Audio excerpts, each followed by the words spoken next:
À l'occasion du centenaire de la publication du prophète de Gebran Khalil Gebran, le comité national Gebran a organisé mardi à l'université américaine de Beyrouth une cérémonie pour le lancement de l'édition spéciale et limitée de l'ouvrage traduit vers l'arabe par le poète libano-syrien Youssef El-Khal. C'est un événement préparé par Alice Mghabrab, qui est une lecture des textes de Gebran pendant la visite du musée d'archéologie de l'Eyyoubi. Et le musée de l'archéologie, bien sûr, a mis gracieusement à disposition cet espace. Et ça a lieu chaque mardi pendant une période déterminée. Et l'un des mardis, celui-là, celui où nous sommes, est consacré par le comité Gebran qui participe à ces activités pour le lancement de ce livre. Donc nous avons voulu faire un livre un peu spécial. C'est un livre numéroté. Il n'aura que 1000 copies.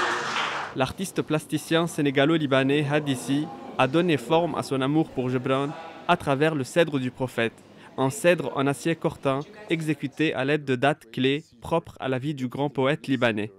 J'ai décidé de faire un cèdre, mais fait que de nombres, de chiffres, parce que l'idée au fait de cette exposition, c'est que les nombres nous ont déshumanisés. Et donc le gros challenge de cette exposition, de ce travail, c'est d'humaniser les nombres. Comme vous voyez, c'était de 1883 à 1931, depuis qu'il est né jusqu'à son décès, avec toutes les dates clés, quand il a immigré aux États-Unis, quand ils l'ont renvoyé à Pcharré, quand il est venu à la Sagesse à Beyrouth, quand il est reparti à Boston, quand il a créé la Ligue des poètes, etc., etc.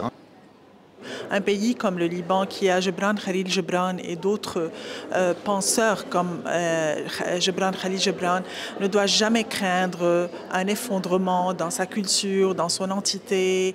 Notre présence ici est vraiment un acte de résistance culturelle. Dans la mémoire collective des Libanais, mais aussi de ses admirateurs internationaux, Gebran Khalil Gebran reste une figure phare de résistance, de sagesse et d'humanisme.